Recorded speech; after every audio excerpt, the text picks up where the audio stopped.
Documents say a two-story panelized frame dwelling was shipped from England to the U.S. in 1764.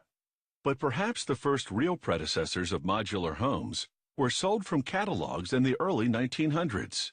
These kit homes eventually led to houses built in a factory setting. Not only do factory-built homes cost less, they tend to be much more energy efficient and versatile. They are quick to build and offer a variety of space options, with all the comforts and conveniences of conventional houses. They provide ease of living and ease of construction as well. In the factory, a worker welds the steel pieces that make up the undercarriage chassis. Its length depends on the demands of the customer. Workers move the completed chassis to the next part of the factory. They pull a layer of polyethylene over the length of the chassis and roll a blanket of fiberglass insulation on top. Framing for the home subfloor is in place, along with water lines and heating ducts. An assembler nails the framing joists to a perimeter rail. They apply glue to the floor joists and cover the floor framing with composite wood floor decking. The assemblers nail the decking into place. A worker glues vinyl tiles onto the decking. Flooring comes in a variety of materials including marble, ceramic tile, carpet, laminate, and wood. In another part of the factory, framers are working on the home's interior walls. Building them on tables tends to make them straighter and stronger than walls that are built standing upright. Workers fill these exterior walls with insulation. The efficiency of the insulation depends on the climate in which the home will be installed. Workers apply adhesive to the studs. They position interior paneling and staple it into place. This is the factory's cabinet shop.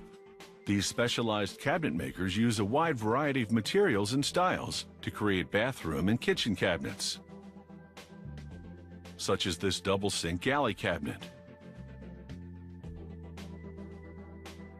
Workers begin putting cabinets on the floor of the home.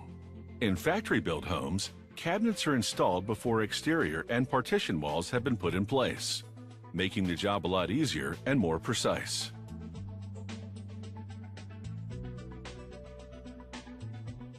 Once the cabinets and interior walls are done, workers install exterior walls.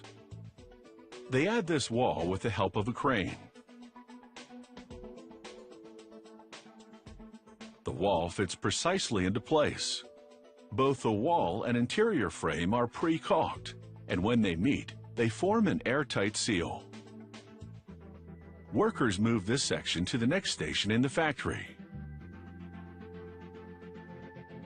Using a crane, they lower the ceiling system into place. The ceiling system is all one piece. Workers lower it carefully, making sure the ceiling lines up precisely with the walls below.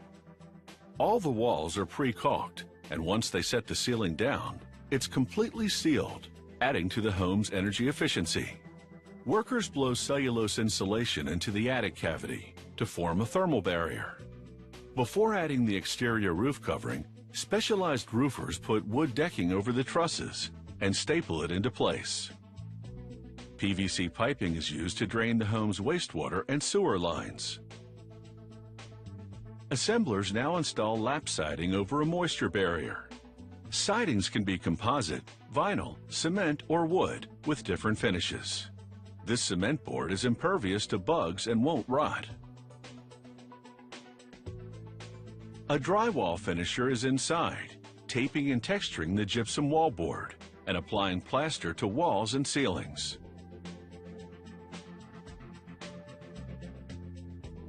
This particular home is ready for off-grid use. Solar panels on the roof charge batteries by day. The batteries store power for use at night.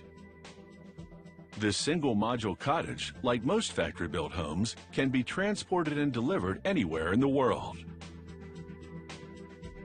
Comfortable, affordable, and energy efficient, factory-built houses have redefined the dream home.